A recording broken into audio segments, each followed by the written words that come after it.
বিএনপিও চাঁদা তোলে, জামাতও চাঁদা তোলে, এই দুইটির মধ্যে পার্থক্য কি? এ নিয়ে কিছু বলেন।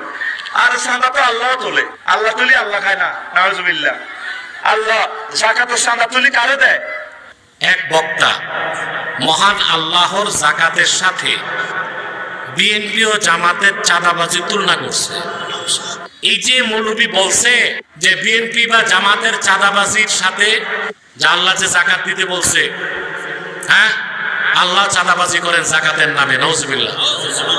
এই কথা যদি বক্তা বলে থাকে নিঃসন্দেহে সে কাফের এবং ওয়াজিবুল কাতাল, তওবা না করলে তার কোনো মাফ নাই।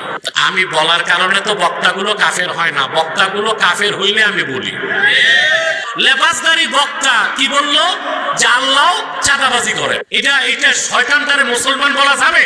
জনগণ কিরকম করছে এটার স্টেজ থেকে নামতে দিছে। এই বক্তাটারে